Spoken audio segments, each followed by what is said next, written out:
Hey, everybody, it's Picks In Deep, the show that will not stop doubting Montreal. Oh, And here we are, tied 1-1 against the Vegas Golden Knights. I'm JD Bunkis. He's Justin Bourne. Follow us on our socials, Twitter and on Instagram, at JD Bunkis, at JT Bourne. You ever have any questions, shoot us a DM. I'm just going to start today.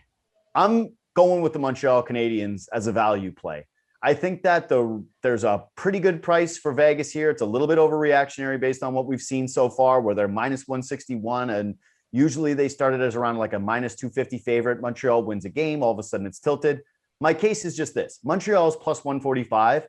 They've had the better starts both times. And if they can get the first goal, you feel great about them. They've won 9 straight games where they've won or scored the first goal. I just have to say this. Maybe Montreal isn't just getting lucky all the time. Maybe the team that's now won 9 playoff games isn't just a crappy team that's getting lucky. Maybe just maybe Montreal is good. And maybe just maybe they're facing a team that is down a centerman when they really need centerman. And that Vegas might be sneakily a little tiny bit more trouble than maybe we think. maybe Montreal found a monkey's paw and number one centers on the opposing team just keep disappearing. But still, there's no number one center tonight for them again. But I am the peak of arrogance when it comes to gambling. And I am convinced that Montreal's not very good. And I'm not going to be there when the things turn, because I expect it to happen at some point. Vegas in regulation is a plus number. You get them at plus 105 tonight. They're the better hockey team. They have been for years. Montreal, I just don't believe they suddenly transformed into something they weren't all season. Vegas in regulation at 105, I got to do it. Let me just make this one case, which is, we've talked about this all the time, about playoffs versus regular season teams, right? How some teams are just better suited for the playoffs. Everyone loves lavishing the New York Islanders with praise. Yep. Playoff team. You look at the lines between the Islanders and the Lightning right now, they're way closer. Do you not think that there's just as big a discrepancy between the Tampa Bay Lightning and the New York Islanders from like a talent on paper regular season standpoint as there is between Montreal and Las Vegas from what you've seen through the first 2 games? Without a number one center, you have a really good case to make the value play. You do have a good value. Case, but I'm getting the better team to me at a plus number. That's front runner. You front runner. Me and my halves. And I'm not trying to put the stake on. However, the Habs win this game. It's in part because Shea Weber is just tough as nails. He's playing through these injuries. He's grinding. In fact, he put 2 shots on net, 2 in the first period of the last game.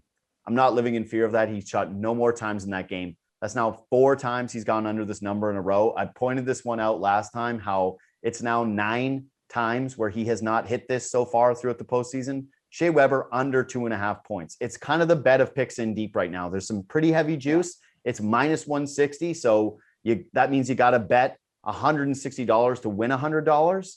But I still look at this as good value. I still look at this as a winning play, a nice parlay piece. And if something that you are betting that kind of cash that maybe you can make a little bit of coin on. I don't like Shea Weber hitting 3 shots. He doesn't want to shoot it. I mean, if he has the option to shoot or pass, he's passing. I love this bet. I'm with you on that one. Mm-hmm. Well, it's also a good bet because the formula plays out in a way where if Montreal is ahead in this game, we've already seen it time and time again where they go into a defensive shell and they're really not looking for offense, and they're certainly not looking from the point. So I'm going to stick with Shea Weber. I'm going to go over on a shot total. I think you're going to agree with me on this one. Mark Stone over 1.5 shots, minus 133. Again, he's playing, I think, between Alex Tuch this game.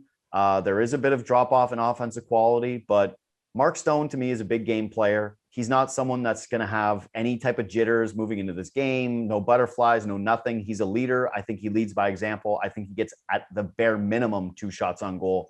Minus 133 feels like free money. Yeah, he was only had 1 shot last game, and I think the pressure's on him to step it up. And I know these aren't super interesting when we agree, but that's my other one too. I love Mark Stone over 1.5.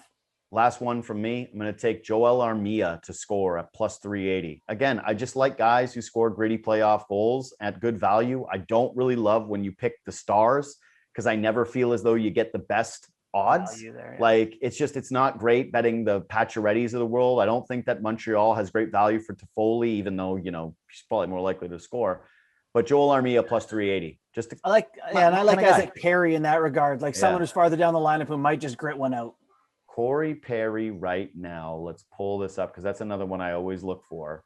I always look for Eric Stahl too, but Corey Perry's plus 340. So a little bit worse, but still something that I don't hate playing. Again, this is Picks in Deep. If you want to play with us, shoot us a DM on Instagram is usually the best way, at JD Bunkis, at JT Bourne. We'll catch you soon.